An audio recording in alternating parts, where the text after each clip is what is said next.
forget that day. There I was, arriving in the city I always dreamed about to work on a campaign that I believed in with all of my heart. And on top of that, I was positive that in just a few hours, the campaign manager would realize how brilliant I was. And then I'd be writing speeches, and then I'd be coming up with strategy, and before long... Hayes. Hey. Gareth Henderson. Oh, you're Gareth. Hey, nice how to are you? meet you. We're walking, Hayes. I brought my CV and a sample of some speeches I wrote for Congressman Sweeney. Fantastic. I cannot wait to peruse these in my abundant spare time. In the meantime, here's a sample of the coffee and bagel order I'll need filled immediately. Wait. You want me to get coffee? At some point in our lives, we all get coffee. Your time's now. Come on. We're still walking, Hayes. Have the coffee here by 10 o'clock or Arthur's gonna kill me. That means I'm gonna have to kill you. I've killed before, Hayes. You should know that. What is it? That is a cellular telephone, so I can get a hold of you wherever, whenever, for whatever. Can somebody get me an aspirin, please? Watch it. Glad to have you aboard, Hayes. Hi. What? Hi. 4 weeks from now, voters of New York State will select their next Democratic nominee for president. Now, if Bill Clinton wins, I want you to all understand that it's going to be as a direct result of the commitment and the energy of every person in this room. And I mean that, that's just a fact. Now, that's how important the work is, that each and every one of you is... What am I doing here? It's the new guy. Hey, he's the toilet paper guy. Can I get a pack of Morling thread, please? $3.25. $3.25. These are $2.15 in Madison, Wisconsin. So go back to Madison. Don't forget to write. That's right, don't forget to write.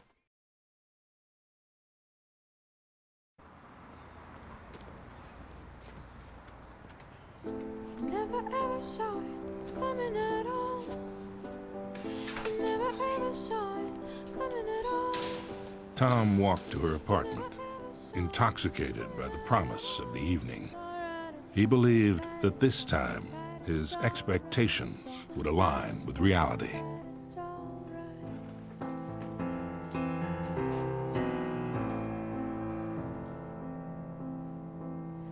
Hey, open wide your corners, original sin. Hey, open wide your corners, original sin. Hey, open wide your corners, Nice. original sin. You're tired. How you doing? Good, how are you?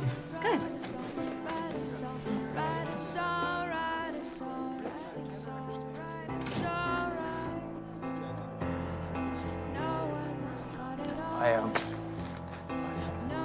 So nice. Thank you. You shouldn't have. It's the... That's so nice. Thank you so much. No problem. I'm excited to read it.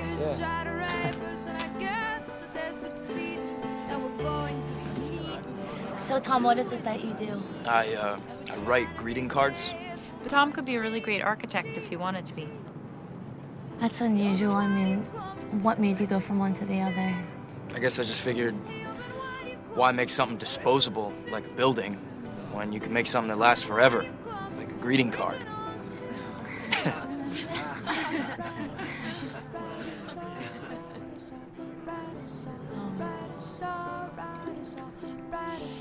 What? Do you guys know each other? No one's got it all. No one's got it all.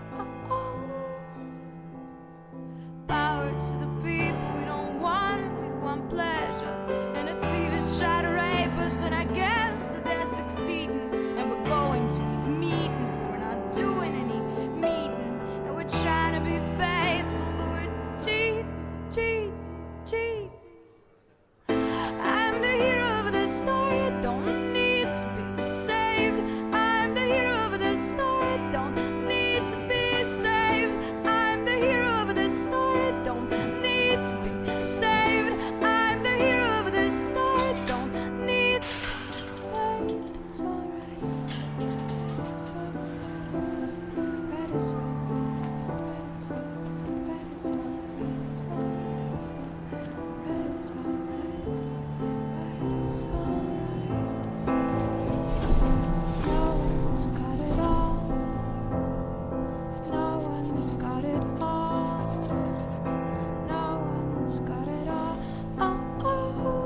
monsieur Tavera. Bonjour. Je vous en prie. Bien.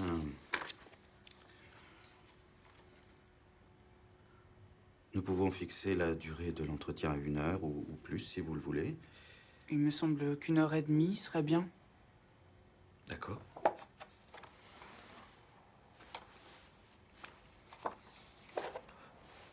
L'entretien d'aujourd'hui a, comme les autres, un double but, qui est de connaissance mutuelle. Nous allons peut-être moins insister sur votre expérience professionnelle que sur votre expérience humaine, vos goûts, vos aspirations, vos désirs. Et de votre côté, après cette présentation, si vous avez des précisions que vous désirez me demander sur notre entreprise, vous pourrez le faire. Oui, je ne manquerai pas de vous poser quelques questions le moment venu. Mais pour ma propre présentation, par quoi pensez-vous que nous pourrions commencer? Écoutez, c'est très simple. S'il y avait ici 2 ou 3 personnes vous connaissant très bien, ayant étudié ou travaillé avec vous, comment vous décrirait-elle? Votre question me surprend un peu. Ma mère dirait que j'étais un enfant studieux. Elle a insisté pour que j'intègre une classe pour enfants surdoués. Ma petite amie, elle, vous dirait que ça ne m'aide pas aujourd'hui dans ma vie quotidienne. Oui, qu'entendez-vous par là? Eh bien, je suis incapable de préparer un repas. Toucher la nourriture me dégoûte jusqu'à l'écœurement. Et vous n'avez pas cherché à surmonter cela pour elle? Quel est son métier? Nous ne sommes pas mariés, nous n'habitons même pas encore ensemble. Non, pour l'instant, je me concentre avant tout sur ma carrière.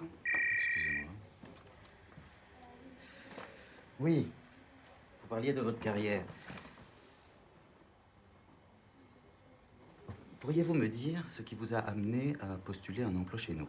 Qu'attendez-vous personnellement de notre entreprise? Écoutez, je pense qu'en entrant chez vous, les occasions d'avancement rapide sont plus nombreuses. Vous êtes intéressé par un avancement rapide? Oui. À la vérité, si j'acceptais le poste qui m'a été proposé chez Total, j'aurais après quelques années un bon profil de carrière, c'est sûr.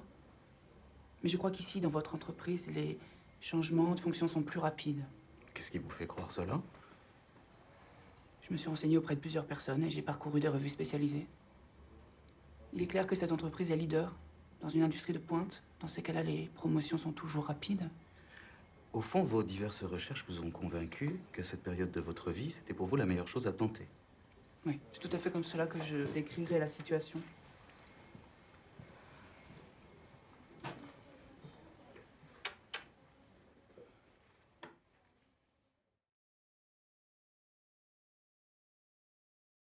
Nick, you're a punctual guy. You know the importance of being here right at 6 a.m., which is what leads me to think that there must be something wrong with the internal clock on our security system. May have been a minute late. Well, no, but according to this, you were 2 minutes late. So either you're a liar or this system is off by a full minute.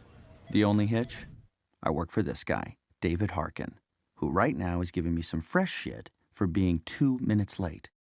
He's a total fucking asshole. And if that's the case, then I'm gonna have to fire Thomas, our longtime security coordinator. May have been 2 minutes late. Oh. Well, then you were lying.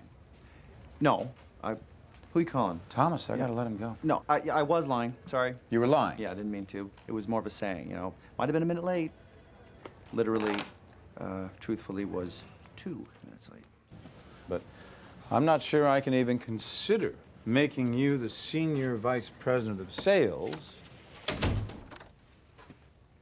if I can't trust you. You can trust me. Yeah, now you sound like my wife. Trust me. You can trust me, honey. Nothing's happening behind your back. You can trust me. Meanwhile, she's fucking every guy in the neighborhood. Oh, you want one? It's 8:15 a.m. Was there something wrong with managing a drink in the morning? No. Thank you. Sure, thanks.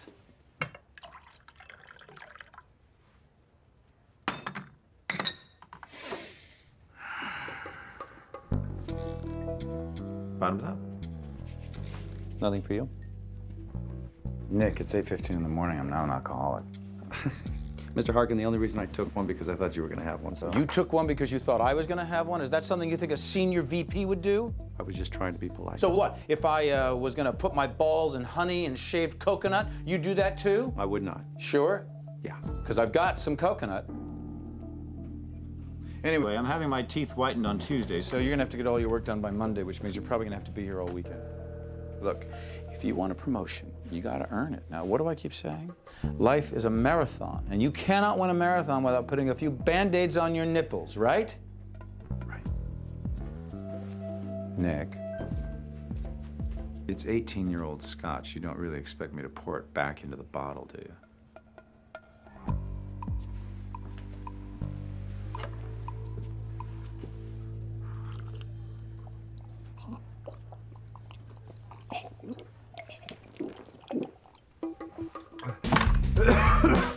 You did say 10 o'clock, right?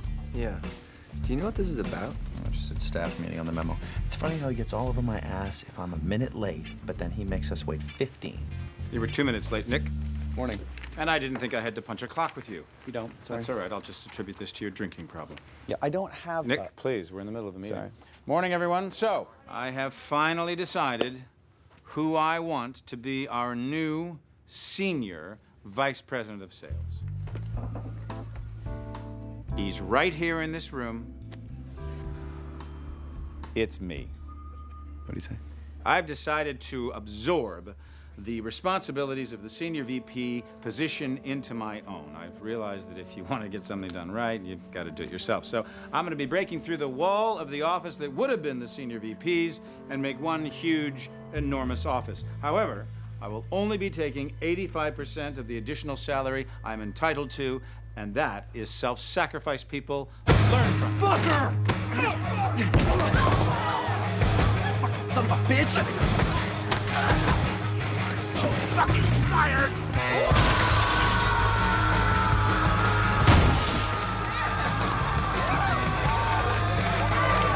So, meeting adjourned. Mr. Harkin, can I speak to you? Yeah, sure. What is it? You know, for months you've been hinting that I was in line for that promotion. And look how hard you've been working. What, were you just lying to me? Lying? No, Nick. Motivating. I mean, look, we're all part of the same team here. Plus, you know, I'm the one who's going to be doing all the extra work. You know that last month you made me work so late I missed saying goodbye to my gam-gam?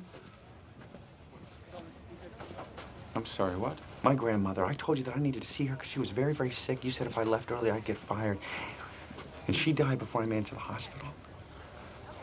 I'm sorry. Thank you. I had no idea that you called your grandmother Gam.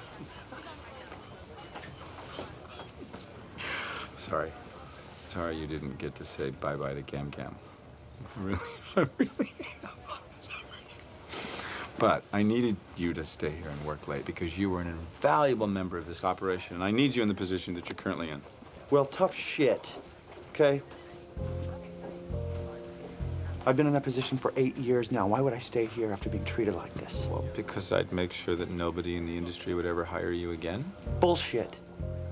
No, because they're going to want my letter of recommendation, right? So I'm perfectly willing to write that you are an insubordinate, dishonest drunk. You can't do that. That's not true. Let me tell you something. You stupid little runt. I own you. You're my bitch. So don't walk around here thinking you have free will, because you don't. I can crush you anytime I want. So settle in, because you are here for the long haul.